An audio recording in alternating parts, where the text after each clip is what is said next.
ओम नमो भगवते वासुदेवाय। ओम नमो भगवते वासुदेवाय। ओम नमो भगवते वासुदेवाय। हरे कृष्ण। Thank you. भगवद्गीता 11வது அத்தியாயம் 53வது ஸ்லோகம். நாஹம் வேதைன தபசா நதானேன ந சேஜ்யயா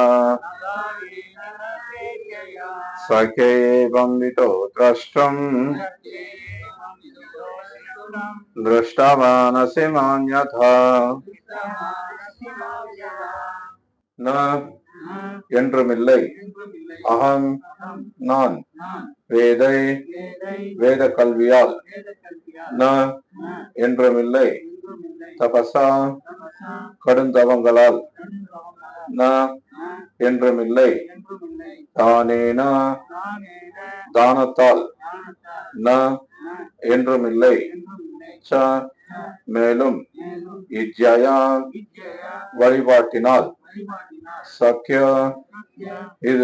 இது சாத்தியம், ஏவம் மிதக இது போன்று, திரஷ்டும் காண்பதற்கு, திருஷ்டவான் காண்கின்ற, அசி நீ, மாம் என்னை, யதா போல. மொழிபெயர்ப்பும் பொருளுரையும் வழங்கியவர் அகில உலக கிருஷ்ண பக்தி இயக்கத்தின் ஸ்தாபக ஆச்சாரியர் தேவ திரு பக்தி வேதாந்த சுவாமி ஸ்ரீல பிரபுபாதர். உனது தெய்வீக கண்களால் நீ காண்கின்ற இந்த உருவம் வேதங்களை கற்பதாலோ, கடுந்தவங்களை செய்வதாலோ, தானங்களை கொடுப்பதாலோ, வழிபாடு செய்வதாலோ புரிந்து கொள்ளப்படக்கூடியது அல்ல. என்னை உள்ளபடி உணருவதற்கு இந்த வழிகள் உதவாது. பொருளுரை. கிருஷ்ணர் தமது பெற்றோரான தேவகி வசுதேவரின் முன்பு முதலில் 4 கரங்களை உடைய உருவத்தில் தோன்றினார். பின்னர் 2 கரங்களை உடைய உருவத்திற்கு தம்மை மாற்றிக்கொண்டார். நாத்திகர்களாலும் பக்தி தொண்டு அற்றவர்களாலும் இந்த ரகசியத்தை புரிந்து கொள்வது மிகவும் கடினம். 8 கல்வியில் பட்டம் பெறுவதற்காகவும் இலக்கண அறிவை வளர்த்துக் கொள்வதற்காகவும் வேத இலக்கியங்களை படிப்பவர்கள் கிருஷ்ணரை புரிந்து கொள்வது சாத்தியமல்ல. கோயிலுக்கு சென்று தடங்களை போன்று வழிபாடு செய்பவர்களாலும் அவரை புரிந்து கொள்ள முடியாது. அவர்கள் கோவிலுக்கு விஜயம் செய்யலாம், ஆனால் கிருஷ்ணரை உள்ளபடி அவர்களால் புரிந்து கொள்ள முடியாது. அவரை பக்தி தொண்டின் பாதையினால் மட்டுமே புரிந்து கொள்ள முடியும். இது பின்வரும் பதத்தில் கிருஷ்ணராலேயே விளக்கப்படுகின்றது. நமோ விஷ்ணுபாதாய கிருஷ்ண பிரேஷ்டாய புத்தலே ஸ்ரீமதே பக்தி விகாச சுவாமி நாமினே. नमो विष्णुपादाय कृष्ण प्रेष्ठाय पुतले श्रीमते भक्ति वेदांत स्वामी नामिने. नमस्ते सरस्वती देवी गौरवाणी प्रचारिणे निर्विशेष शून्यवादी पाश्चात्य देशतारिणे. जय श्री कृष्ण चैतन्य प्रभु नित्यानंद श्री अद्वैत गदाधर श्रीवासादि गौर भक्त वृंद. हरे कृष्णा कृष्ण कृष्ण हरे हरे, हरे राम राम राम हरे हरे. ஹரே கிருஷ்ணா. ஸோ வழக்கம் போல இங்க பகவத்கீதையில இருந்து 11வது அத்தியாயம் விஸ்வரூபம் கேட்டுட்டு இருக்கோம். இன்னைக்கு பகவான் ஸ்ரீ கிருஷ்ணர் பேசக்கூடிய ஒரு அருமையான ஸ்லோகம் படிச்சிருக்கோம். இப்போ பகவான் இந்த அத்தியாயத்தினுடைய முடிவாக போன வாரம் நம்ம படிச்ச ஸ்லோகத்திலிருந்து பகவான் பேச தொடங்கி இருக்கிறார். ஸோ போன வாரம் படிச்ச ஸ்லோகத்துல 52வது ஸ்லோகத்துல பகவான் என்ன சொல்றாருன்னா, எனது அன்பு அர்ஜுனா, இப்போது நீ பார்க்கும் எனது இந்த உருவம் காண்பதற்கு மிகவும் அரிதானது. பிரியமான இந்த உருவத்தை தரிசிப்பதற்கான வாய்ப்பை தேவர்களும் எப்போதும் நாடுகின்றனர். சோ தேவர்களுக்கே ரொம்ப அரிதான ஒரு விஷயம். யாரும் இதுவரைக்கும் பார்க்காத ஒரு ரூபத்தை உனக்கு காட்டியிருக்கேன், நீ பார்த்திருக்க அப்படின்னு சொல்லி இந்த விஸ்வரூப தரிசனம் எந்த அளவுக்கு அரிதானது அப்படின்றத சொல்றார். இருந்தோ இதுக்கு முன்னாடி நம்ம அதை பார்த்திருக்கோம். இது ஒரு பௌத்திகமான ரூபம், இது ஒரு தற்காலிகமான ரூபம், இருந்தாலும் இது அரிதானது அப்படிங்கிறார். சோ இப்போ தொடர்ந்து இன்னைக்கு ஸ்லோகத்துல பகவான் என்ன சொல்றார்? உனது தெய்வீக கண்களால் நீ காண்கின்ற இந்த உருவம் வேதங்களை கற்பதாலோ கடுந்தவங்களை செய்வதாலோ தானங்களை கொடுப்பதாலோ வழிபாடு செய்வதாலோ புரிந்து கொள்ளப்படக்கூடியது அல்ல. என்னை உள்ளபடி உணர்வதற்கு இந்த வழிகள் உதவாது. யக்யா தான தபா இந்த மாதிரியான வேதங்கள் படிக்கிறது இது எதுவுமே உதவாது அப்படிங்கிறார். அப்ப வேதத்துல இதெல்லாம் செய்ய சொல்லி பரிந்துரைச்சிருக்கே. இதே பகவத்கீதையில அடிக்கடி நம்ம கேட்கிறோம், வேதை சர்வே ரகம் வேத வேத்யா வேதாந்த கிருத் வேத வித்திய வச்சாகம் அப்படின்னு பகவானே பேசுறார். பின்னாடி 15வது அத்தியாயம் வரும்போது பார்க்கலாம். அங்க சொல்றார், வேதத்தால் அறியப்பட வேண்டியவன் நானே அப்படிங்கிறார். அப்ப இங்க வேதம் படிச்சா என்ன தெரிஞ்சுக்க முடியாதுங்கிறார். முரண்பாடா இருக்கா? அதுக்குதான் பிரபாத பொருளுரை படிக்கணும். பிரபாத பொருளுரையில் என்ன சொல்றார்? வேதங்களை படிக்கிறது தவறு கிடையாது, வேதங்களை படிக்க கூடாதுன்னு சொல்லல, வேதங்களை படிச்சா பகவானை தெரிஞ்சுக்க முடியாதுன்னு சொல்லல. பிரபாதர் என்ன சொல்றார்? எப்படி எதுக்காக வேதங்களை படிக்க கூடாது? பட்டம் பெறுவதற்காகவும் இலக்கண அறிவை வளர்த்துக் கொள்வதற்காகவும் வேத இலக்கியங்களை படிப்பவர்கள் கிருஷ்ணரை புரிந்து கொள்வது சாத்தியம் அல்ல. ஏன்னா இன்னைக்கு நிறைய பேர் பாத்தீங்க அப்படின்னா இப்ப இந்த பிஹெச்டி பட்டம் வாங்குறதுக்கு எல்லாம் ஏதோ ஒரு பர்டிகுலர் சப்ஜெக்ட் அவங்க தேர்ந்தெடுத்து அதை பத்தி அவங்க ஆய்வு செய்து அந்த ஆய்வை அவங்க சமர்ப்பிச்சு அதனால அவங்க பட்டம் பெறுறாங்க. அந்த மாதிரி சிலர் உதாரணத்துக்கு ஸ்ரீமத் பாகவதத்தை பத்தி ஆய்வு செய்வாங்க, அல்லது ஏதோ ஒரு ஆச்சாரியரை எடுத்துட்டு அந்த ஆச்சாரியரை பத்தி ஆய்வு செய்வாங்க.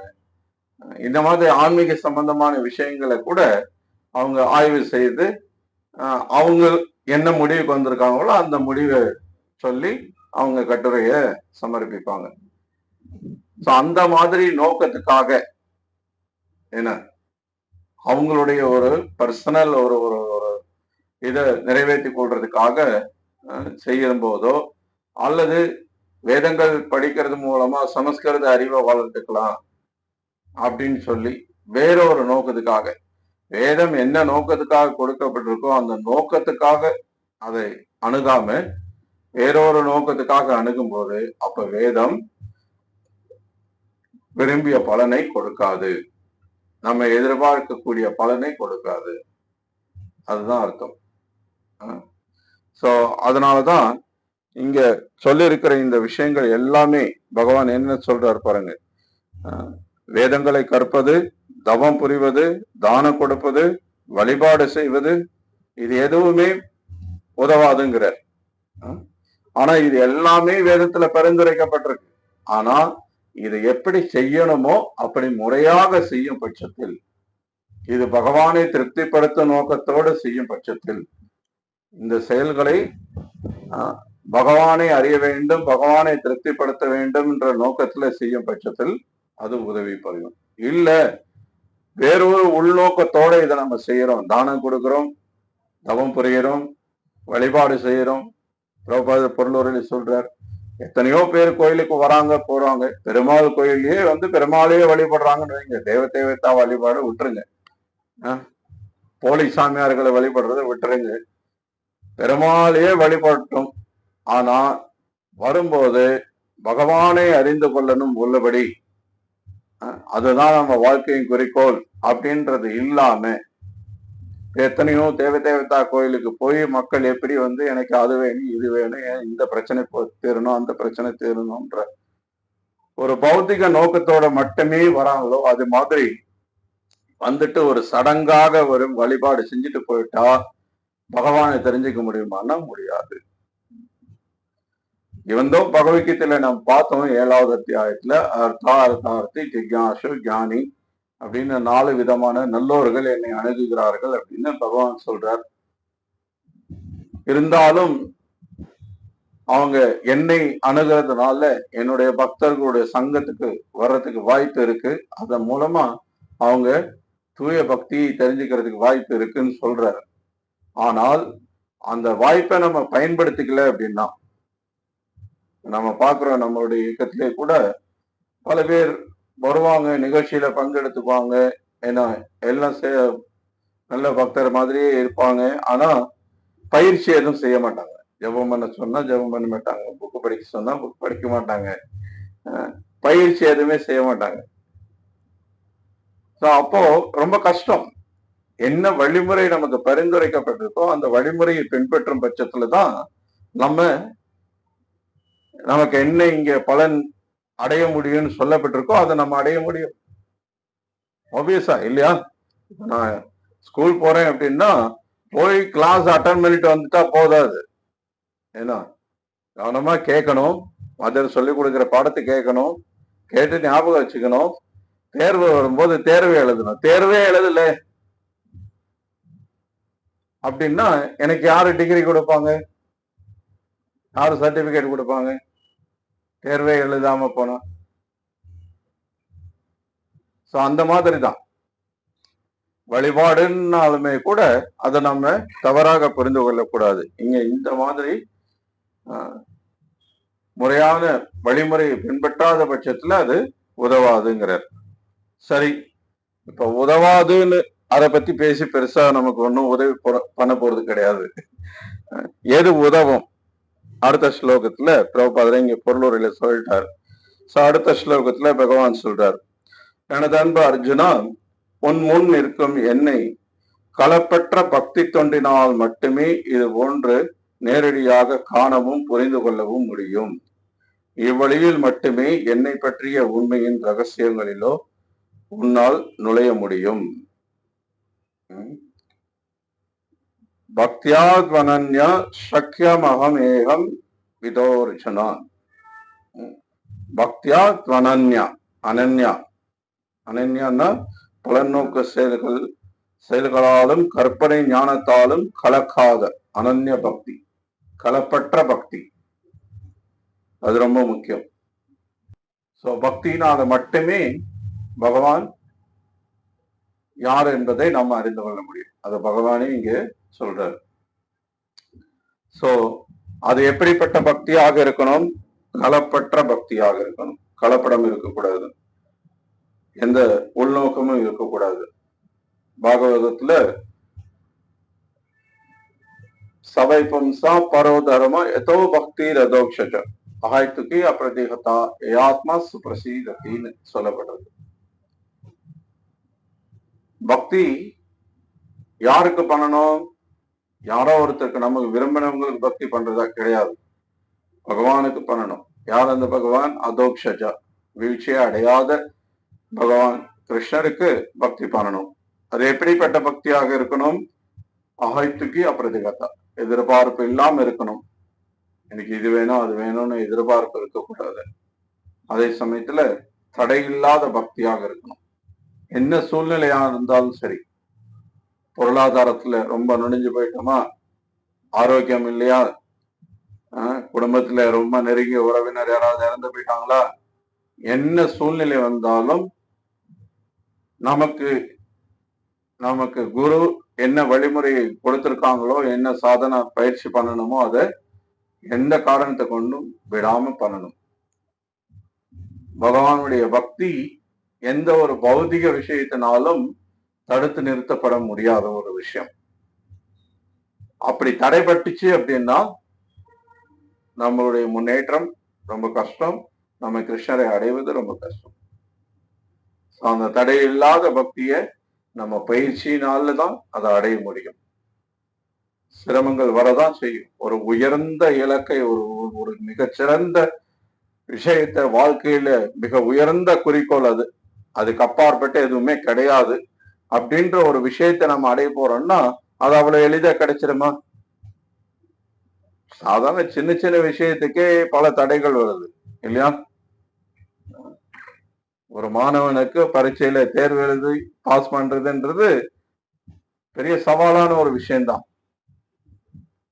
சுலபம் கிடையாது. ஒரு வியாபாரம் பண்றோம்னா அந்த வியாபாரத்துல நம்ம சக்சஸ்ஃபுல்லா இருக்கிறதுன்றது வந்து பெரிய சவால் தான். பல போட்டி இருக்கும், பல யுக்திகளை கையாளணும், பல விதத்துல நம்ம வந்து எப்படி விளம்பரப்படுத்துறது, எப்படி மக்கள்கிட்ட நம்ம ப்ராடக்டை கொண்டு போய் சேர்க்கறது, பல திட்டங்கள் தீட்டணும். சுலபம் கிடையாது. பௌதிக விஷயங்கள்லயே நம்ம அதை அனுபவப்படுறோம்.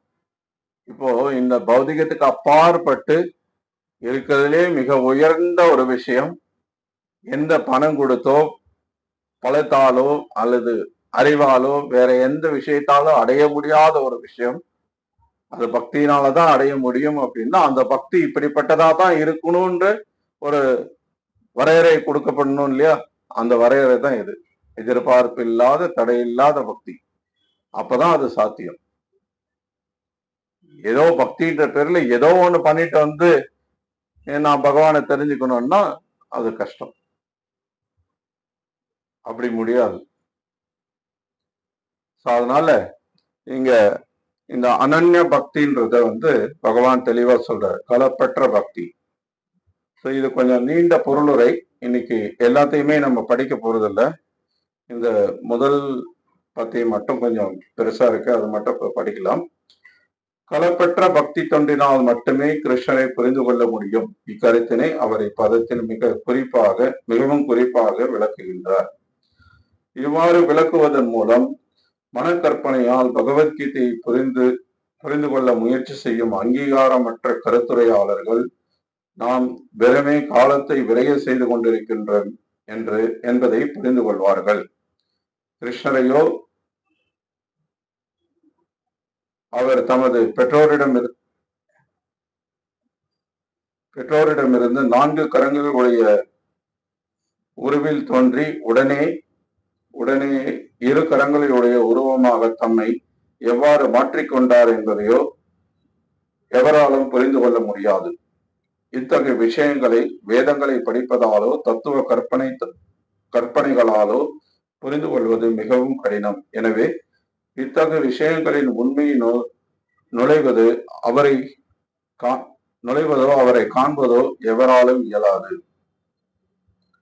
என்று இங்கே மிக தெளிவாக கூறப்பட்டுள்ளது. இருப்பினும் வேத இலக்கியத்தில் மிகுந்த அனுபவம் வாய்ந்த மாணவர்கள் வேத இலக்கியங்களின் மூலம் அவரை பற்பல வழிகளில் அறிய முடியும்.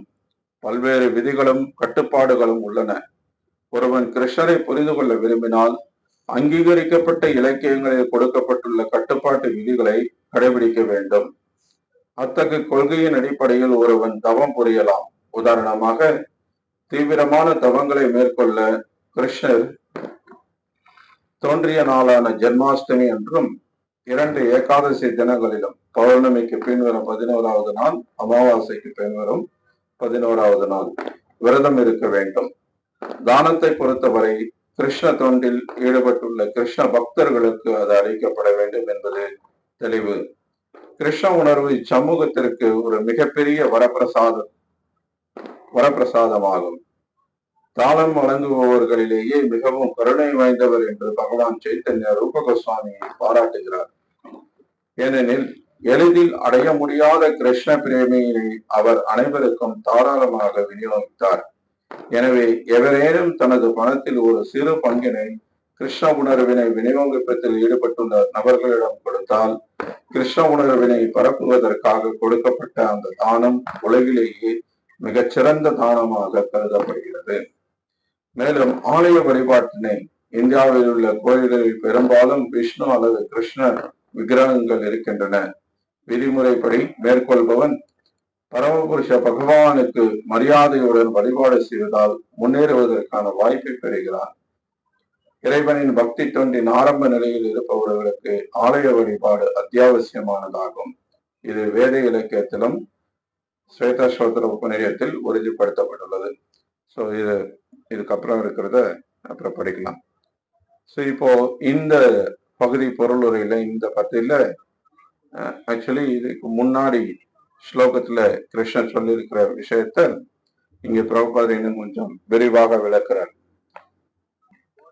தவத்தாலோ அல்லது தானத்தாலோ வழிபாட்டினாலோ பகவானை புரிந்து கொள்ள முடியாதுன்னு முன்னாடி சொன்னார் இல்லையா? அதை தான் இங்கே பிரபுபாதர் விவரிக்கிறார். இப்போ சில பிரபுபாதர் வந்து முதல்ல இந்த தபம் அதை பத்தி சொல்றார். பகவானுடைய அவதாரத்தனங்கள், ஜன்மாஷ்டமி, ராமநவமி, நிருசிம்ம சதுர்தசி, இந்த மாதிரி பகவானுடைய அவதார தினங்கள்ல, ஏகாதசி நாட்கள்ல பக்தர்கள் விரதம் இருந்து பகவானுடைய நாமத்தை உச்சரிக்கிறதுக்கும் பகவானுடைய பெருமைகளை கேட்கறதுக்கும் நிறைய நேரத்தை செலவழிக்கிறாங்க அப்படின்னா அது ஒரு தவமாக கருதப்படுகிறது. ஏன்னா இந்த கலியுகத்துல இப்ப நம்ம எல்லாரும் எல்லாத்தையும் விட்டுட்டு போய் இமயமலையில உட்காந்துட்டு, ஹரித்வார் ரிஷிகேஷன் போய் உட்காந்து குகையில போய் உட்காந்துட்டு தவம் பண்ணணும் அப்படின்னா அதெல்லாம் நடைமுறையில எல்லாருக்கும் சாத்தியம் கிடையாது. எல்லாராலையும் அது முடியவும் முடியாது. ஏன்னா அதனால இந்த கலியுகத்துல இப்போ இந்த கிருஷ்ண பக்தி பயிற்சி செய்யக்கூடிய நமக்கு பிரபுபாதர் சொல்றார், இந்த மாதிரியான எளிமையான விஷயங்கள், பகவானுடைய அவதார தினங்கள்ல, ஏகாதசி தினங்கள்ல விரதம் இருக்கிறது, அதிகாலையில எழுந்திருச்சு மங்கள ஆரத்தி சேருது, 4 மணிக்கு எழுந்திருச்சு 4:30 மணிக்கு குளிச்சு ரெடி ஆகி பிரம்ம முகூர்த்த நேரத்துல நம்ம பகவானை வழிபாடு செய்து பகவத் நாம உச்சாரணம் செய்யறோம், ஜபம் பண்றோம் அப்படின்னா பெரிய தவம். மக்கள் இன்னைக்கு படுக்கிறதே வந்து ரொம்ப தாமதமா படுக்கிறாங்க. காலையில 8 மணி 10 மணி வரைக்கும் தூங்குறது வந்து சாதாரணமாயிட்டு இருக்கு. அப்படி இருக்கிற சூழ்நிலையில அதிகாலையில 4 மணிக்கு எழுந்திரிச்சு தயாராகி 4:30 மணிக்கு மங்கள ஆரத்தி செய்து நம்ம ஹரே கிருஷ்ண மந்திர ஜபம் பண்ணி பிரம்ம முகூர்த்த நேரத்தை முழுவதுமா கிருஷ்ண உணர்வோட நம்ம இருக்கிறோம் அப்படின்னா அது பெரிய தாபம். அதே மாதிரி பிரபா சொல்றார், 4 கட்டுப்பாட்டு விதிமுறைகளை கடைபிடிக்கிறது, மாமிசம் சாப்பிடாம இருக்கிறது, சூதாடாம இருக்கிறது, போதை பழக்கத்தில் ஈடுபடாம இருக்கிறது, தகாத பாலுறவுல ஈடுபடாம இருக்கிறது. குறிப்பா அமெரிக்கா, ஐரோப்பா போன்ற மேற்கத்திய நாடுகளில் பிரபுபாதர் பிரச்சாரம் பண்ணும் போது அவங்களுக்கு வாழ்க்கையில இதை தவிர வேற என்ன இருக்கு அப்படின்னு நினைச்சாங்க. பிரபுபாதர் சொன்னும் போது வாழ்க்கையே எங்களுக்கு இதுதான், இந்த 4 செய்யக்கூடாதுன்னா அப்புறம் நாங்க எப்படி வாழ்றது அப்படின்னு நினைச்சாங்க. அப்ப கண்டிப்பா அது ஒரு பெரிய தவம் அவங்களுக்கு. இன்னைக்கு இந்தியாவிலேயே அது அப்படிதான் இருக்கு. அதனால இதெல்லாம் தவம். இந்த மாதிரியான தவங்கள் புரிஞ்சாலே இன்னைக்கு நம்ம வந்து இந்த பக்தி பாதையில முன்னேற்றம் அடையலாம். ரெண்டாவதா இங்க தானத்தை பற்றி பிரபுபாதர் சொல்றார். சோ அதை பத்தி கொஞ்சம் இன்னைக்கு நம்ம விரிவாகவே பார்க்கலாம்.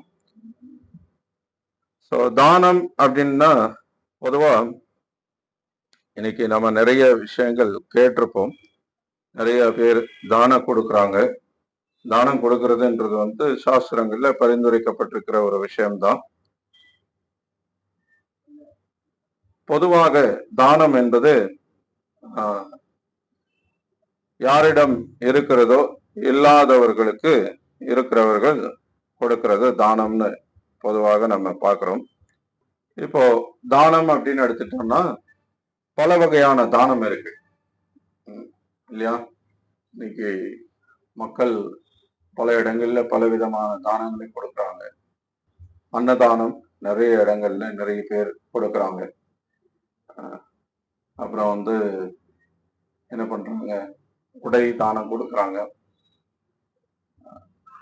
வேற என்ன கொடுக்குறாங்க, கல்வி படிப்புக்கு செலவு பண்ணி முடியாதவங்களுக்கு படிப்பு சொல்லி கொடுக்குறாங்க. உடல் உறுப்புகளை தானம் கொடுக்குறாங்க, கண் தானம் கொடுக்குறாங்க, ரத்த தானம் கொடுக்குறாங்க.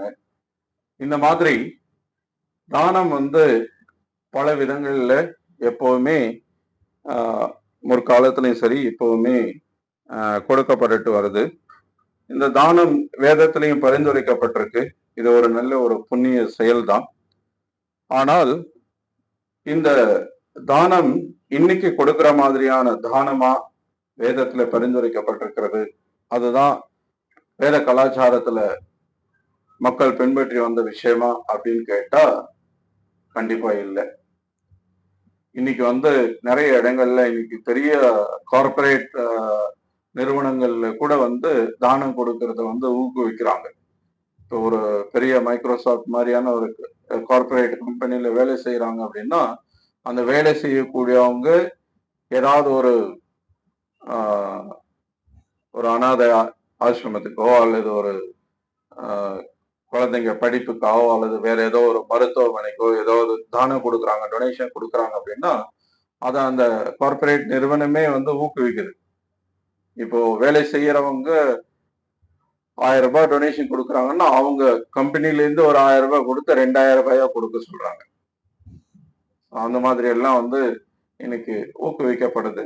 அது நல்ல விஷயம்தான். நிறைய பேர் அது செய்யறாங்க. நிறைய பேருக்கு உதவி பண்றோன்ற மனப்பாங்கு வளருது. அது நிறைய பேர் அதனால பலன் அடைகிறாங்க.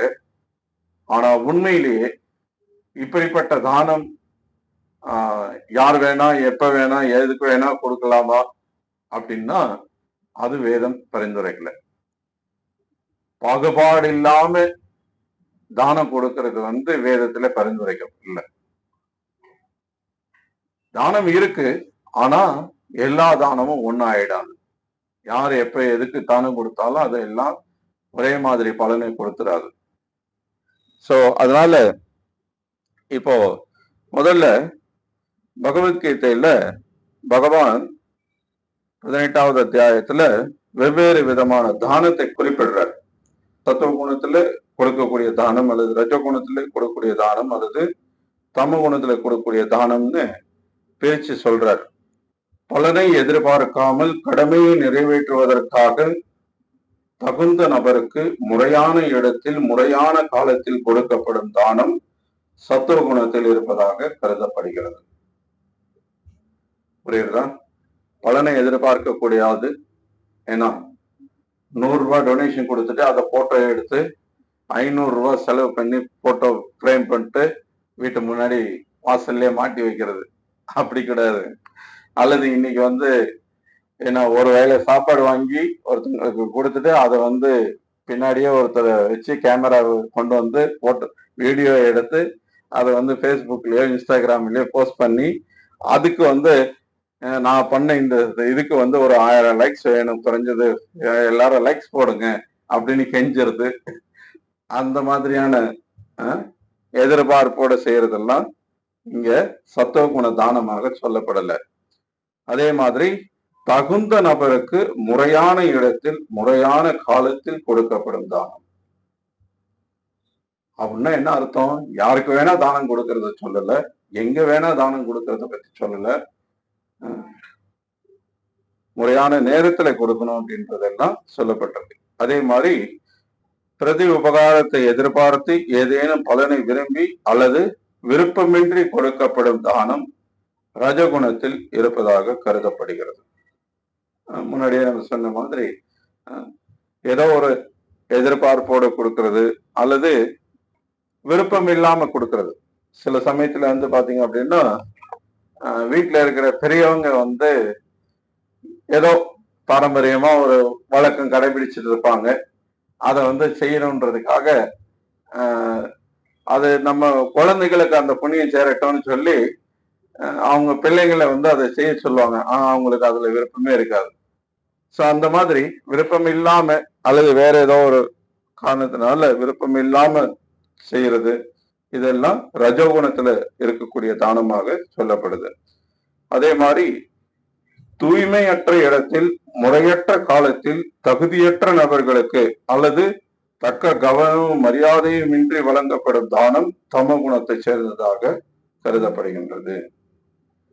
இப்ப உதாரணத்துக்கு பாத்தீங்க அப்படின்னா சில சமயத்துல பல சமயத்துல நமக்கு அந்த அனுபவம் இருக்கும். நம்ம எங்கேயாவது வெளில போறோம், இன்னைக்கு நிறைய சின்ன சின்ன பசங்கள்லாம் ஐயா அம்மா அப்படின்ட்டு பிச்சை கேட்கிறாங்க.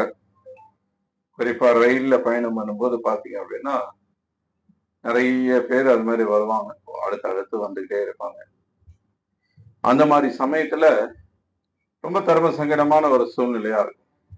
ஏன்னு கேட்டா இப்ப அவங்க கையில காசு கொடுத்தோம் அப்படின்னா அந்த காசை அவங்க எப்படி பயன்படுத்த போறாங்க, அது ரொம்ப முக்கியம்.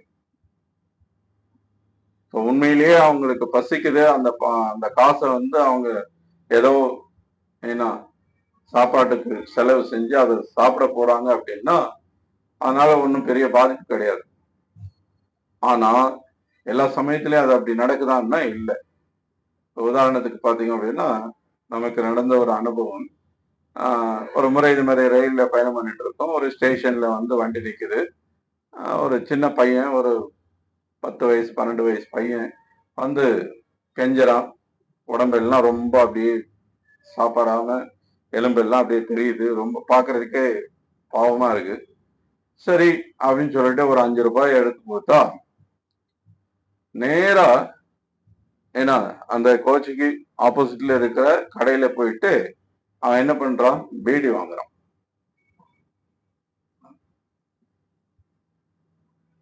இப்போ அவனுக்கு பீடி நம்ம ஸ்பான்சர் பண்ணிருக்கிறோம். அவன் செய்யற அந்த பாவ செயலுக்கு நம்ம உறுதுணையா இருந்திருக்கோம். இப்ப இந்த தானத்துக்கு நீங்க எதிர்பார்க்கிற மாதிரி புண்ணிய பலன் கிடைக்குமான்னா கண்டிப்பா கிடையாது. இந்த தானத்துக்கு பாவம் தான் சேரும்.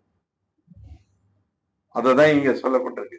தமோ குணத்துல செய்யக்கூடிய தானம் முறையற்ற நபர்களுக்கு, ஏன்னா தகுதி இல்லாத நபர்களுக்கு முறையற்ற நேரத்துல முறையற்ற இடத்துல தானம் கொடுக்கறதுன்றது இதுதான். நீங்க பாத்தீங்கன்னா மகாபாரதத்துல சினிமாவில வந்து கர்ணனை ஹீரோவா காட்டணும். ஏன்னா அந்த ஹீரோவா நடிச்சவர் வந்து ஒரு ஹீரோவா வெளியில ஏன்னா பெருசா வேஷம் காட்டி அப்படி காட்டி பழகிட்டாங்க. சோ அவரை வந்து எந்த விதத்திலையும் குறைச்சிடக்கூடாதுன்றதுக்காக கர்ணனை வந்து ஒரு ஹீரோவா ஆக்கிட்டாங்க. அதுக்கு என்ன காட்டணும், அதுக்கு ஒரே பெரிய விஷயம் அவன் பண்ணது தானம். அவன் கொடுக்கிற தானம் இடது கைக்கு வலது கைக்கு கொடுக்கிற தானம் இடது கைக்கு கூட தெரியாது அப்படின்னு மாதிரி சொல்லுவாங்க. அந்த அளவுக்கு அதை புகழ்வாங்க. ஆனா சாஸ்திரம் வந்து அப்படி சொல்லவே கிடையாது. சாஸ்திரத்துல வந்து அந்த மாதிரி தானம் கொடுக்கிறது வந்து முட்டாள்தனம். அதனால நம்ம நல்ல பலனை அடைவோமான்னா அப்கோர்ஸ் முற்காலங்கள்ல வந்து எல்லாரும் இந்த மாதிரி பாவ செயல்களில் ஈடுபட்டாங்களா அப்படின்னு கேட்டா கிடையாது. பெரும்பாலும் வேத கலாச்சாரத்தை பொறுத்த வரைக்கும் தானம் பெறுபவர்கள் அப்படின்னா அது பிராமணர்களா தான் இருப்பாங்க. ஏன்னா பிராமணர்கள் வந்து யாருக்கிட்டையும் கை நீட்டி சம்பளம் வாங்க மாட்டாங்க. அவங்கதான் பிராமணர்கள். ஏன்னா நீங்க கை நீட்டி சம்பளம் வாங்கிட்டீங்க அப்படின்னா நீங்க வந்து உண்மையை பேச முடியாது. அந்த முதலாளியோட சந்தோஷத்துக்காக, முதலாளியை திருப்திப்படுத்துறதுக்காக நீங்க உண்மைக்கு புறம்பா செயல்பட வேண்டியிருக்கும், பேச வேண்டியிருக்கும். பிராமணன் அப்படின்னா எப்பவும் உண்மையை பேசக்கூடியவன். ஸோ அதனால பிராமணன் வந்து யாருக்கிட்டையும் வேலை செய்ய மாட்டான். அவன் சுதந்திரமானவன். வேத கலாச்சாரத்துல சத்திரியர்கள், நாட்டை ஆளக்கூடியவர்கள், அவர்கள் வந்து வரி வசூல் செய்து அந்த வரி பணத்தை வச்சு அவங்கள பராமரிச்சுக்குவாங்க. அதே சமயத்துல பிராமணர்களுக்கு தானம் கொடுப்பாங்க. அந்த தானத்தை வச்சு பிராமணர்கள் வாழ்க்கை நடத்துவாங்க. அந்த தானம் கூட அளவுக்கு மீறி கிடைச்சிச்சுன்னா அந்த தானத்தை வந்து வச்சுக்க மாட்டாங்க. நாளைக்கு எல்லாம் சேர்த்துலாம் வைக்க மாட்டாங்க. அப்போதைக்கு என்ன தேவையோ அதை எடுத்துக்கிட்டு மீறி அப்படியே விட்டுட்டு போயிடுவாங்க. நீங்க பகவத்கீதையில பாத்தீங்க அப்படின்னா அர்ஜுனனை வந்து கிருஷ்ணர் தனஞ்சயா அப்படின்னு அழைக்கிறார் சில இடங்கள்ல. இது அர்ஜுனனுடைய ஒரு பெயர். ஏன் அர்ஜுனனுக்கு அந்த பெயர் வந்தது தெரியுமா? தனஞ்சயான்னு. செல்வத்தை வெல்வோனேன்னு அர்த்தம். எப்படி அவன் செல்வத்தை வென்றான்? இப்போ இந்த போர் எல்லாம் முடிஞ்சது பிறகு யுதிஷ்டரை வந்து ராஜசூய யாகம் பண்ணணும்னு விருப்பப்படுறார். யாகம் பண்ணணும் அப்படின்னா நிறைய நூற்றுக்கணக்கான ஆயிரக்கணக்கான பிராமணர்களை அழைக்கணும். எல்லா பெரிய பெரிய ராஜாக்கள்லாம் வருவாங்க விருந்தினர்களா. அவங்களுக்கு உபச்சாரம் பண்ணணும், அவங்கள உபசரிக்கணும், அவங்க தங்குறதுக்கு வசதி பண்ணணும், வர்றவங்களுக்கு எல்லாம் சாப்பாடு போடணும். யஜ்யம்னா பெரிய யாகங்கள். அது வந்து இன்னைக்கு மாதிரி சும்மா ஏன்னா 4 செங்கல்ல வச்சு ஏன்னா ஒரு 30 மில்லி நெய்யை ஊத்தி 4 குச்சை வச்சு எரிச்சுட்டு அதுக்கு பேர் யாகம் அப்படி கிடையாது. அந்த மாதிரி யாகங்கள் நடத்தணும் அப்படின்னா அதுக்கு நிறைய செலவாகும். நிறைய பணம் தேவைப்படும், நிறைய பொருள் தேவைப்படும், நிறைய தானியங்கள் தேவைப்படும். ஸோ அப்போ 4 திசைகள்லயும் பாண்டவர்கள் மீதி 4 பேரையும் அர்ஜுனா, நகுல, சகாதேவ, பீமா இவங்க எல்லாரும் ஆளுக்கு ஒரு திசையில போய் பணம் சேகரிக்கிறதுக்காக போறாங்க. என்ன பண்ணுவாங்கன்னா இருக்கிற மற்ற சின்ன அரசர்கள் எல்லாம் இப்போ யுதிஷ்டரர் வந்து பேரரசராக மகாராஜாவாக ஏற்றுக்கொள்றாங்க அப்படின்னா அவங்க என்ன பண்ணுவாங்க, அவங்க நாட்டுல வசூலிக்கிற அந்த பணத்துல இருந்து இவங்களுக்கு ஒரு பங்கு கொடுத்து ஆதரவு தெரிவிப்பாங்க. அப்படி ஆதரவு தெரிவிக்கல, இப்போ அந்த மகாராஜாவை நாங்க ஏத்துக்கல அப்படின்னா அவங்க எதிர்த்து சண்டை போட தயாரா இருப்பாங்க. அவங்களை எதிர்த்து சண்டை போடணும். ஸோ அந்த மாதிரி இந்த 4 பேரும் 4 திசையில போய் வசூல் பண்ணிட்டு வரும்போது அதுல அர்ஜுனன் வந்து மிகப்பெரிய அளவுல கலெக்ட் பண்ணிட்டு வந்திருப்பான். எப்படின்னு கேட்டீங்கன்னா அதுக்கு ஒரு கதை இருக்கு. ரொம்ப வருஷத்துக்கு முன்னாடி ஒரு ராஜா பெரிய யாகம் பண்றார் இமயமலை பகுதியில. அந்த யாகத்தின் போது அவர் என்ன பண்றார், வந்த அத்தனை பிராமணர்களுக்கும், பல ஆயிரக்கணக்கான பிராமணர்களுக்கும் எல்லாம் தங்கத்திலேயே ஆன பாத்திரங்கள், என்ன பொருட்கள் எல்லாம் தங்கத்திலேயே எல்லாத்தையும் கொடுக்கிறார், லோடா கொடுக்கிறார். அந்த பிராமணர்கள்லாம் என்ன பண்றாங்க, இவ்வளவு பாரத்தையும் நம்ம ஏன் சுமந்துட்டு போறது அப்படின்னு சொல்லிட்டு அவங்க எல்லாரும் ஒரு இடத்துல எல்லாத்தையும் கொட்டி குவிச்சுட்டு போயிடுறாங்க. ஸோ அந்த தங்கம் வந்து ரொம்ப நாள் அப்படியே அங்கேயே இருக்கு. அர்ஜுனனுக்கு வந்து கிருஷ்ணர் அந்த தகவலை சொல்றார், நீ வடக்கு திசையில இமயமலையில இந்த பகுதியில போனோம்னா அங்க நிறைய தங்கம் இருக்கு, இந்த மாதிரி ரொம்ப நாளைக்கு முன்னாடி வெட்டி வைக்கப்பட்டது அப்படின்னு சொல்லி அதை வசூலிச்சுட்டு வர சொல்லுவார், அதை கலெக்ட் பண்ணிட்டு வர சொல்லுவார். அப்ப அதனாலதான் அவனுக்கு தனஞ்சயன்ற பெயர் வந்தது. ஸோ இந்த மாதிரி தானங்கள் வந்து பொதுவா பிராமணர்களுக்கு கொடுக்கப்பட்டது. ஏன்னா பிராமணர்கள் யார்கிட்டையும் கை கட்டி வேலை செய்ய மாட்டாங்க. அவங்க அதனால அவங்களுக்கு இந்த தானம் வாங்குறதுக்கு உரிமை இருந்தது. பிராமணர்களுக்கு தான் பெரும்பாலும் தானம் கொடுக்கப்பட்டது. பிராமணா அப்படின்னா பிரம்ம ஜானாதி இதி பிராமணா, பிரம்மத்தை உணர்ந்தவன். அதனால அவன் வந்து வேதம் படிச்சு வேதத்தை மற்றவங்களுக்கு சொல்லிக் கொடுக்கறது, யாகம் செய்யறது, யாகத்தை மற்றவங்களுக்காக செய்யறது, பட்டன் பாட்டன் யஜன் யாஜன் தான பிரதிகிரகா, அதே மாதிரி தானம் பெற்றுக்கொள்வது, அது அதிகமா இருக்கும் பட்சத்துல திருப்பி தானமா கொடுத்துறது இல்லாதவங்களுக்கு. ஸோ இதுதான் இந்த 6 விஷயங்கள் தான் பிராமணனுக்கான குணாதிசயங்களாக சொல்லப்பட்டிருக்கு. ஸோ அப்படி இருக்கும் பட்சத்துல இப்போ இந்த கலியுகத்துல நம்ம அந்த மாதிரி தானம் பண்ண முடியுமான்னா அது ரொம்ப கஷ்டம். ஸோ அதனால இப்போ இந்த தானம் வந்து யாருக்கு கொடுக்கணும் அப்படின்னு பார்த்தா, பாகவதத்துல பலி மகாராஜர்கிட்ட வந்து வாமன தேவர் பகவானே வாமனராக வந்து அந்த தானம் கேட்பார் இல்லையா, பிராமண வேஷத்துல குள்ள பிராமணராக வந்து தானம் கேட்பார். என்ன தானம் கேட்பார், 3 அடி நிலம் கேட்பார். ஸோ அப்போ பலி மகாராஜா வந்து ஒரு மாதிரி அப்படி ஏளனமா சிரிப்பார். என்னங்க இங்க பிராமண, நீங்க உயரம்தான் குள்ளமா இருக்குன்னா உங்க அறிவும் அப்படிதான் இருக்காதுக்கு. நான் வந்து இப்ப உலகத்தையும் வென்றவன், எல்லாம் என்னுடைய கட்டுப்பாட்டுல இருக்கு. நான் ஒரு தீவே எனக்கு வேணும்னு கேட்டா கூட நான் கொடுத்துருவேன். என்கிட்ட நீங்க தானம் வாங்கினதுக்கு அப்புறம் வாழ்க்கையில இனிமே யாருக்கிட்டையும் எதையுமே கேட்க கூடாதுன்ற அளவுக்கு என்னால கொடுக்க முடியும். அப்படி இருக்கிற நிலையில நீங்க வந்து வெறும் 3 அடி நிலம் கேட்கறீங்களே அப்படின்னு என்கிட்ட இதை கேளுங்க அதை கேளுங்கன்னு ஒரு ஆலோசனைகள்லாம் சொல்லுவார். நான் இவ்வளவு பசுக்களை கொடுக்க முடியும், அதை கொடுக்க முடியும், இதை கொடுக்க முடியும், இதெல்லாம் கேள். என்னமோ அவருக்கு கேட்க தெரியாத மாதிரி இவர் வந்து சஜஷன் கொடுக்குறாரு, இதெல்லாம் நீங்க கேட்கலாமே அப்படின்னு. அப்போ வாமன தேவர் ஒரு அழகான ஒரு ஸ்லோகம் அது, யாவத்தோ விஷய பிரேஷ்டம் திரிலோகாம் அஜிதேந்திரியா, திரிலோக்கியாம் அஜிதேந்திரியா. அதாவது என்ன சொல்ல வர்றாரு அப்படின்னா, எனதருமை ராஜனே, அதாவது பலி மகாராஜ் சொல்றார், கட்டுப்படுத்தாத புலன்களை உடையவனுக்கு உலகங்களிலும் இருக்கக்கூடிய அனைத்தையும் கொடுத்தாலும் அது அவனுடைய புலன்களை திருப்திப்படுத்தாது.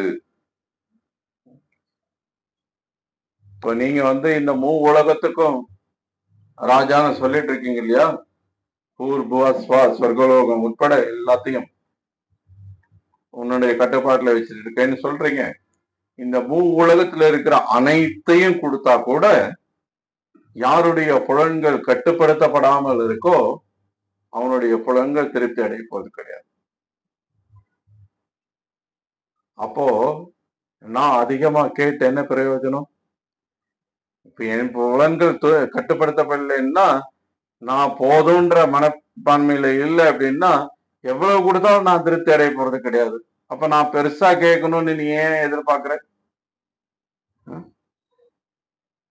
அப்படின்னு பகவான் சொல்றாரு. சோ கருத்து என்ன அப்படின்னா, இப்ப இந்த தானம் கொடுக்கிறது, இப்போ பிராமணர்கள் அந்த போதுன்ற மனப்பான்மை உடையவர்கள். முன்னாடி நம்ம சொன்ன அந்த சம்பவத்தை, இந்த மாதிரி நிறைய சம்பவங்கள் நீங்க பார்க்கலாம். பிராமணர்கள் எப்பவுமே வேத கலாச்சாரத்துல, இன்னைக்கு அப்படின்னு நம்ம சொல்ல முடியாது, வேத கலாச்சாரத்துல எப்பவுமே போதுன்ற மனப்பான்மையோட இருப்பாங்க. சில பிரபுபாதர் இப்ப சமீபத்துல ஒரு 300 வருஷத்துக்கு முன்னாடி நடந்த ஒரு சம்பவத்தை குறிப்பிடுவார். இங்க பெங்கால்ல கிருஷ்ணராஜபுரம்னு ஒரு ஊர், அங்க ஒரு ராஜா இருக்கிறார். அந்த ராஜாவோட ஆட்சிக்குள்ள இருக்கக்கூடிய பகுதியில ஒரு பிராமணர் இருக்கிறார். அந்த பிராமணர் பக்கத்துல இருக்கிறவங்களுக்கு வேதங்கள்ல இருந்து பாடங்களை சொல்லி கொடுத்துக்கிட்டு வாழ்க்கை நடத்திட்டு இருக்கார். அந்த பிராமணர் ரொம்ப ரொம்ப ஏழ்மையில இருக்கிறார். அவர் வீட்டுல பெருசா பாத்திரங்கள் எல்லாம் பெருசா ஒண்ணும் கிடையாது. ஒன்னோ ரெண்டோ பாத்திரம் இருக்கு. பெருசா அவங்களுக்கு மாத்து உடை கூட கிடையாது. அவங்க உடுத்திருக்கிற அந்த உடையை தான் தினமும் துவைச்சி அதை காய வச்சு அதை அவங்க உடுத்திக்குவாங்க. அந்த மாதிரியான ஒரு நிலை. வீட்டுல பெருசா ஒன்றும் பொருட்கள் எல்லாம் கிடையாது. ஸோ இந்த விஷயத்தை ராஜாவுக்கு கொண்டு சேர்க்கிறாங்க, இந்த மாதிரி ஒரு பிராமணர் இருக்கிறார் அப்படின்னு சொல்லி. ஆனா அவர் நல்ல பொறுப்போட எல்லாருக்கும் வேதம் படிச்சு அதை சொல்லி கொடுத்துட்டு இருக்காரு அப்படின்றதெல்லாம் கேள்விப்பட்டு ராஜாவே நேரில் பார்க்க வருவார். நேரில் அவர்கிட்ட கேட்பாரு, இந்த மாதிரி உங்களுக்கு என்ன உதவி வேணும், என்ன வேணும் கேளுங்க அப்படின் போது அவர் எனக்கு எதுவும் தேவையில்லை அப்படின்றார். இல்லையா, உங்க வீட்டுல ஒண்ணுமே இல்லாம இருக்கு, ஏதாவது கேளுங்க, உங்களுக்கு என்ன வேணும் அப்படின்னா அவர் சொல்லுவாரு, எனக்கு என்னுடைய மாணவர்கள் இருக்காங்க, மாணவர்கள் எனக்கு சமைக்கிறதுக்கு கொஞ்சம் கொஞ்சம் அரிசி கொண்டு கொடுக்குறாங்க. ஏன்னா மாணவர்கள் படிக்கும் போது குருவுக்கு தட்சணை கொடுக்கணும். ஸோ தட்சணையாக அவங்க கொஞ்சம் அரிசி கொடுக்குறாங்க. வீட்டு பக்கத்துலயே ஒரு புளிய மரம் இருக்கு. என் மனைவி அந்த புளிய மரத்துல இருந்து கொஞ்சம் புளி இலைய பறிச்சு அதுல இருந்து ரசம் வச்சு எனக்கு சமைச்சு கொடுக்க, நான் அதை சாப்பிட்டு இருக்கேன். எனக்கு வேற என்ன வேணும், வேற எதுவும் தேவையில்லை அப்படின்றார். ஸோ இது சமீபத்துல நடந்த ஒரு சம்பவம்.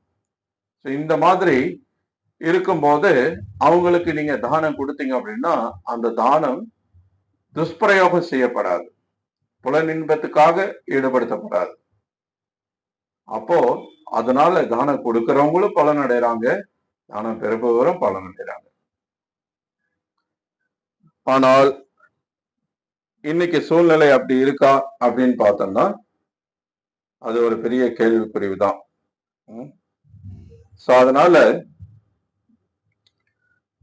இப்போ அதே சமயத்துல வேதங்கள்ல பகவத்கீதையிலே கூட பகவான் சொல்றார், இந்த யக்ய தான தப இதெல்லாம் எந்த காலத்திலையும் நம்ம விட்டுடவே கூடாது, அதை செய்துக்கிட்டே இருக்கணும் அப்படிங்கிறார்.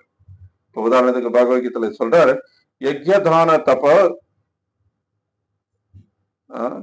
தஸ்ய ந தியாஜ்யம் காரியம் ஏவ தத் ந தியாஜ்யம், எப்பவுமே அதை விட்டுடவே கூடாது அப்படிங்கிறார். யாகம், தானம் மற்றும் தவத்தின் செயல்களை என்றுமே துறக்கக்கூடாது. அவற்றை செய்ய வேண்டிய அவசியம். உண்மையில் யாகம் அவற்றை செய்ய வேண்டியது அவசியம். உண்மையில் யாகம், தானம், தவம் ஆகியவை மிகச்சிறந்த ஆத்மாக்களை கூட தூய்மைப்படுத்துகின்றன. சோ பகவான் இங்க என்ன சொல்றார்? இது 17வது அத்தியாயத்துல சொல்றார், மிகச்சிறந்த ஆத்மாக்களை கூட தூய்மைப்படுத்தக்கூடியது. இப்ப இந்த தானம், யஜ்யம், தவம் இதெல்லாம் எதுக்காக பரிந்துரைக்கப்படுது அப்படின்னா, இந்த பௌத்திக உலகத்துல நம்ம எல்லாருமே இந்த 3 குணங்களால பாதிக்கப்பட்டிருக்கோம், களங்கம் அடைஞ்சிருக்கோம், முக்குணங்களுடைய தாக்கத்துல இருக்கும். இப்போ நம்மளை இந்த நிலையிலிருந்து தூய்மைப்படுத்திக்கணும், நம்மளை இந்த நிலையிலிருந்து விடுவிச்சுக்கணும் அப்படின்னா அதுக்கு பல வழிமுறைகள் இருக்கு, தூய்மைப்படுத்தும் வழிமுறைகள். இப்ப இந்த உதாரணத்துக்கு பாத்தீங்க அப்படின்னா சம்ஸ்காரங்கள். சம்ஸ்காரம் அப்படின்னா பலவிதமான சம்ஸ்காரங்கள். சம்ஸ்காரங்கன்றது தூய்மைப்படுத்துறதுக்கான ஒரு வழிமுறை. உதாரணத்துக்கு பிரபுபாதர் அடிக்கடி அவருடைய புத்தகங்கள்ல, உபன்யாசங்கள்ல சொல்லக்கூடிய ஒரு விஷயம் கர்ப்பதான சம்ஸ்காரம். கர்ப்பதான சம்ஸ்காரம் அப்படின்றது ஒரு திருமணமான ஒரு ஆணும் பெண்ணும், கணவன் மனைவி, குழந்தை பெற்றுக்கொள்ளணும்ன்ற நோக்கத்தோடு இணையும் போது அந்த இணையத்துக்கு முன்னாடி சில சடங்குகள் செய்யப்படணும். சரியான நேரம், அதுக்கு ஒரு முகூர்த்த நேரம் குறிச்சு சரியான நாள்ல பெரியவர்களுடைய உதவியோடு அதை சரியான முறைப்படி அதை செய்வாங்க. அதுக்குன்னு ஒரு சில சடங்குகள்லாம் இருக்கு.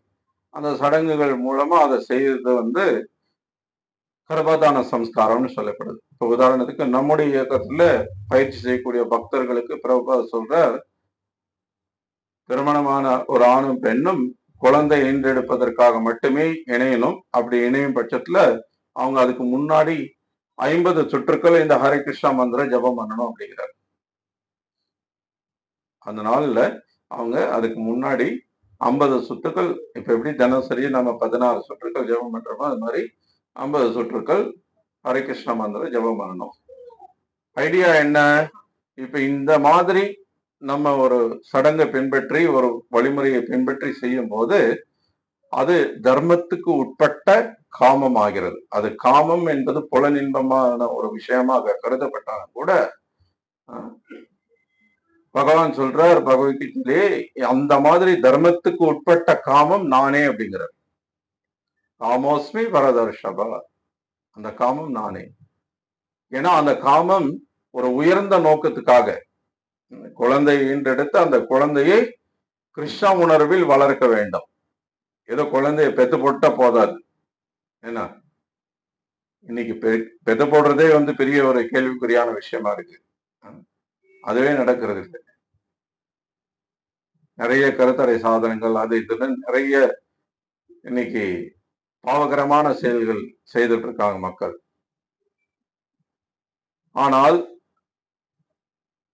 இந்த சடங்குகள் எல்லாம் எதுக்காக இருக்கு? அதுக்கப்புறம் குழந்தை பிறந்ததுக்கு அப்புறம் நாமகரண செரமனி, நாமம் பேர் சூட்டும் விழா நடத்துறாங்க, முடிய எடுத்து அப்போ ஒரு சடங்கு நடத்துறாங்க, காது குத்துறதுக்கு ஒரு சடங்கு நடத்துறாங்க. இப்படி நம்ம பிறக்கிறதுக்கு முன்னாடி இருந்தே நம்ம பிறந்ததுக்கு அப்புறமும் நம்ம வாழ்க்கை முழுசும் பாத்தீங்க அப்படின்னா இந்த மாதிரி பலவிதமான சம்ஸ்காரங்கள் நமக்கு சொல்லப்பட்டிருக்கு. இந்த சம்ஸ்காரங்களை எல்லாத்தையும் நம்ம செய்யறதுனால நம்ம கொஞ்சம் கொஞ்சமா தூய்மை அடைஞ்சு, இது எல்லாத்துலயுமே என்ன இருக்கும்? பகவான் சம்பந்தம் இருக்கும், பகவானுடைய நாம உச்சாரணம் இருக்கும், பகவானுடைய பெருமைகளை கேட்கிற விஷயம் இருக்கும், அந்த யாகம் செய்யப்படும், அந்த யாகத்துல பகவானுக்கு அர்ப்பணிக்கப்படக்கூடிய பொருட்கள் இருக்கும், பகவான் நாமம் உச்சரிக்கப்படும். இப்படியாக எல்லாத்துலயும் பகவானுடைய சம்பந்தத்தை கொண்டு நம்மளை தூய்மைப்படுத்தி இந்த பௌதிக பந்தத்துல இருந்து விடுவிக்கிறது தான் நோக்கம். அதனாலதான் இந்த தானமும் நம்மளை தூய்மைப்படுத்தக்கூடிய ஒரு விஷயமாக சொல்லப்பட்டிருக்கு. அதனாலதான் பகவத்கீதையில பகவான் சொல்றார், இந்த யக்யா தான தபோ இதை எதையுமே கைவிட்டுடக்கூடாது அப்படிங்கிறார். அப்போ இப்ப நம்ம குழம்புலாம், என்னடா இது, ஒரு பக்கம் பரிந்துரைச்சிருக்கு, இது தூய்மைப்படுத்தும், இது நம்ம செஞ்சே ஆகணும், விட்டுடக்கூடாதுன்னு சொல்றீங்க. இன்னொரு பக்கம் பண்ணனா இந்த மாதிரி பாவம் வந்துடுற மாதிரி இருக்கு, என்ன பண்றது? குழப்பமே வேண்டாம். சில பிரபுபாதர் இங்க பொருளுரையிலேயே சொல்லியிருக்கிறார். இப்போ அதனால இருக்கிறதுலயே சிறந்த தானம், இப்ப முன்னாடி நம்ம சொன்ன மாதிரி அன்னதானமோ, கண் தானமோ, ரத்த தானமோ அல்லது வேற எந்த தானமுமே கிடையாது.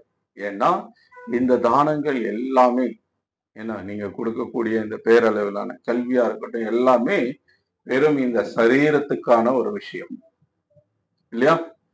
அன்னம் எதுக்கு கொடுக்குறீங்க? சரீரத்துக்கு. ரத்தம் எதுக்கு கொடுக்குறீங்க? சரீரத்துக்கு. கண் தானம் எதுக்கு கொடுக்குறீங்க? இந்த சரீரத்துக்கு. இப்படி மக்கள் இன்னைக்கு செய்யக்கூடிய இந்த தானங்கள் எல்லாமே பாத்தீங்க அப்படின்னா வெறும் இந்த சரீரத்துக்கானது. ஆனா நாம இந்த சரீரமா இல்ல, நாம் ஆத்மா. ஆத்மாவான நம்ம திருப்தி அடையணும் அப்படின்னா எப்படி இந்த சரீரத்தை திருப்திப்படுத்தினா நம்ம திருப்தி அடைய முடியும்? இன்னைக்கு உலகம் முழுக்க நம்ம கண்கூட பாக்குறோம், பல ஆயிரக்கணக்கான முறைகள்ல மக்கள் இந்த சரீரத்தை திருப்திப்படுத்துறதுக்கு ராத்திரி பகலா உழைக்கிறாங்க, ஓட தேறாங்க இல்லையா? எதுக்காக இவ்வளவு பெரிய பெரிய கட்டடங்கள் கட்டப்பட்டிருக்கு? எதுக்காக இவ்வளவு பெரிய சாலை வசதிகள் அமைக்கப்பட்டிருக்கு? எதுக்கு இத்தனை 1000 கார்கள் ஓடிட்டு இருக்கு அங்கேயும் இங்கேயும்?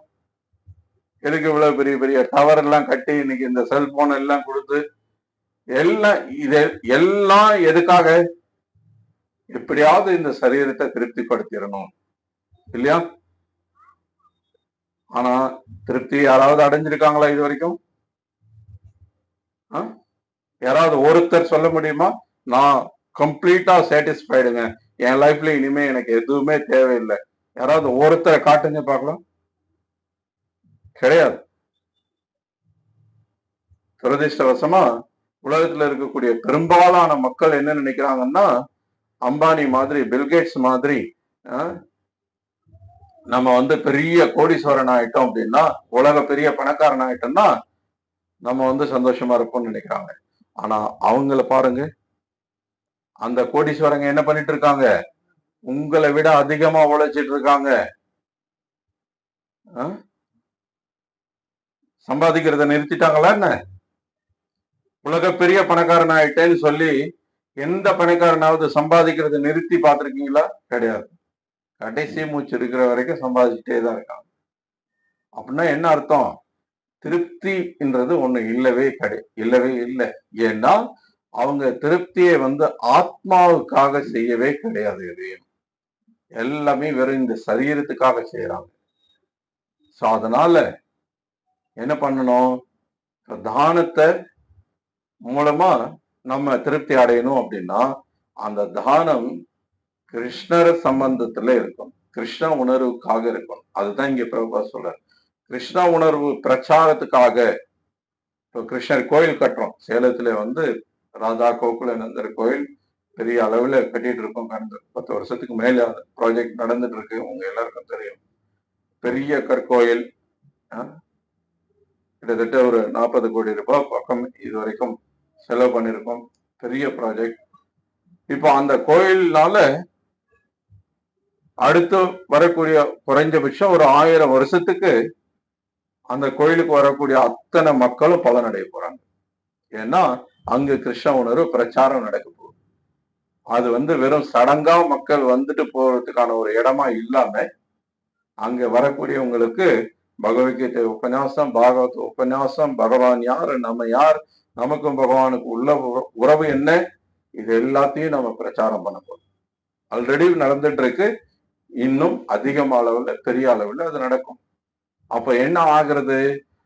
அந்த மாதிரியான ஒரு ப்ராஜெக்டுக்கு நம்ம தானம் கொடுக்கிறோம் அப்படின்னா அப்போ அந்த செயல் ஆத்ம சம்பந்தமானது.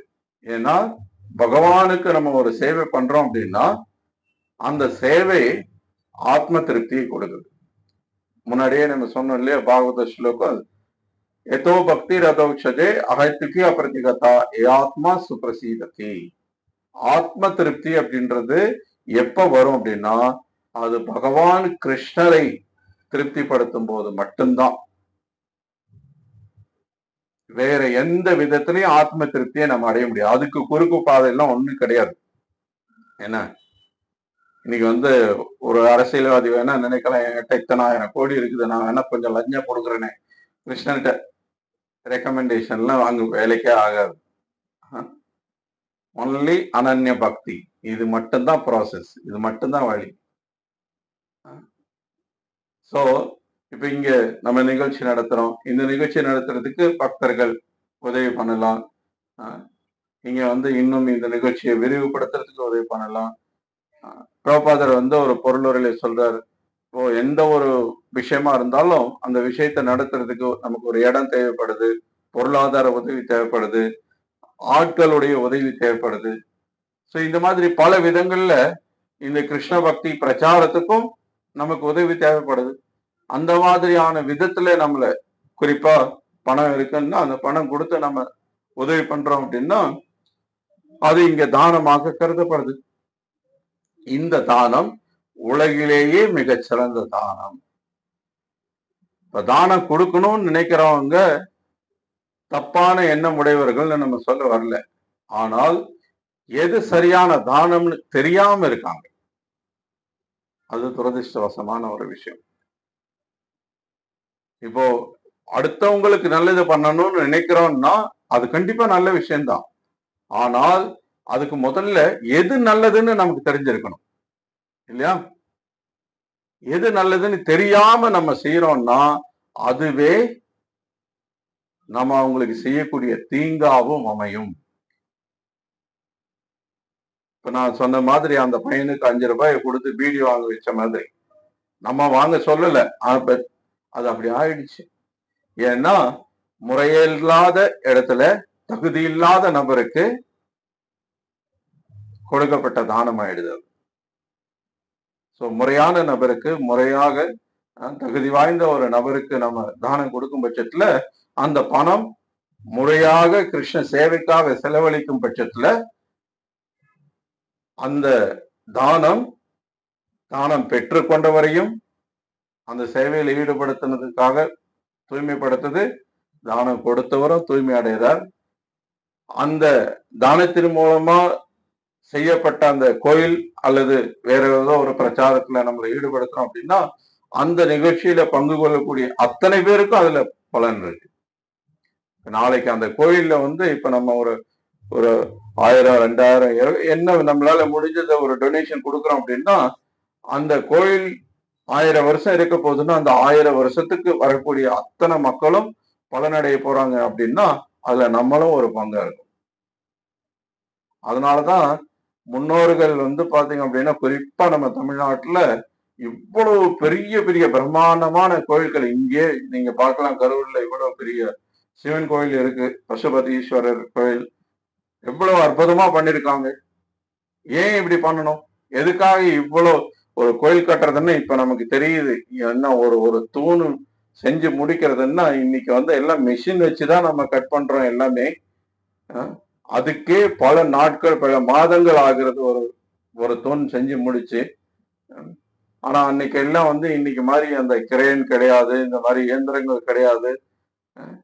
ஆனா எவ்வளவு நுணுக்கமான வேலைகள் செய்திருக்காங்க அப்படின்னா எவ்வளவு நாட்கள், எவ்வளவு நேரம், எவ்வளவு சக்தி அவங்க செலவழிச்சிருக்கணும்.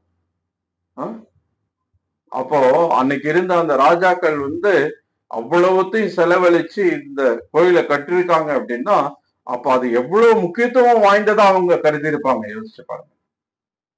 இன்னைக்கு சில பைத்தியக்காரங்க வந்து பேசுறாங்க, கோயில் கட்டுறதுக்கு பதிலா ஹாஸ்பிட்டல் கட்டலாமே. இதை விட பெஸ்ட் ஹாஸ்பிட்டல் எங்க இருக்கு சொல்லுங்க பார்க்கலாம். இந்த ஹாஸ்பிட்டல் கட்டியிருக்கிறதுனால நாளைக்கு நீ பிறக்கவே வேண்டிய அவசியம் இருக்காது. ஹாஸ்பிட்டல் எதுக்காக? உனக்கு சரீரம் இருந்தா தானே. நீ கோயில் கட்டினா உனக்கு சரீரமே கிடைக்காதுன்னு சொல்லப்படுது. புனர்ஜன்ம நான் வித்ததை, நீ மறுபடியும் பிறக்கவே வேண்டியதில்லை. சரி, அன்னதானம் கொடுக்குற, ரத்த தானம் கொடுக்குற, நீ என்ன தானம் கொடுத்தாலும் மறுபடியும் அவனுக்கு தேவைன்றது வராத என்ன? என்ன பௌதிகமா நீங்க தானம் கொடுத்து ஒருத்தங்களை கம்ப்ளீட்டா சாட்டிஸ்ஃபை பண்ண முடியும் சொல்லுங்க பார்க்கலாம். நிறைய பேர் சொல்லுவாங்க அன்னதானம் கொடுத்தா போதும்னு சொல்லிடுவாங்க அப்படின்னு. ஆனா அடுத்த வேலை பசிக்குமேப்பா, அந்த வேலைக்கு வேணா அவன் போதும்னு சொல்லலாம். சரி, அடுத்த வேலைக்கு போடுற, நாளைக்கு சரி நாளைக்கும் போடுறீங்க, ஒரு வாரத்துக்கு போடுறீங்க, ஒரு மாசத்துக்கு போடுறீங்க, ஒரு வருஷத்துக்கே போடுறீங்க, ஒரு வாழ்க்கை ஃபுல்லாவே போடுறீங்கன்னு வச்சுக்கோங்க. மறுபடியும் இந்த சரீரத்தை விட்டதுக்கு அப்புறம் வேற ஒரு சரீரத்துக்குள்ள போவானே, என்ன சரீரத்துல இருக்கிறானே உனக்கு தெரியாது, எப்படி போய் நீ உதவி பண்ணுவ?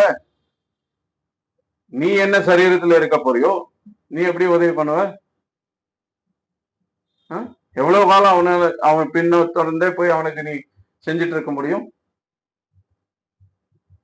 இல்லையா?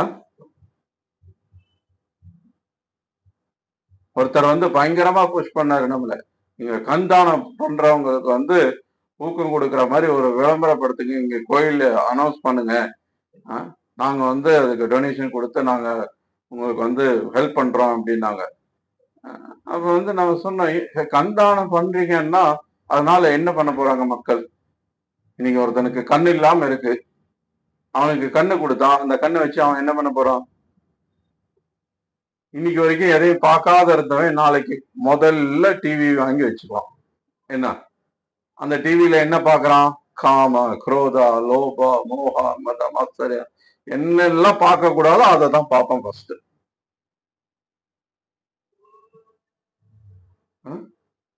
இல்லையா? சாதாரணமா இன்னைக்கு நீ இது நம்ம ஏதாவது மிகைப்படுத்தி சொல்றோமா? இன்னைக்கு மக்கள் இன்னைக்கு கண்ணு இல்லாதவனுக்கு கண்ணு கிடைச்சதுன்னா என்ன பண்ணுவாங்க சொல்லுங்க? அவங்க வீட்டுல இன்னைக்கு வரைக்கும் டிவியே இருந்திருக்காது, இன்னைக்கு கண்ணு வந்துருச்சோன்னு அடுத்த நாள் முதல் வேலை டிவி வாங்கி வைப்பான். இல்லையா? எப்படி அவனுக்கு அது பெனிஃபிஷியல் ஆகும்?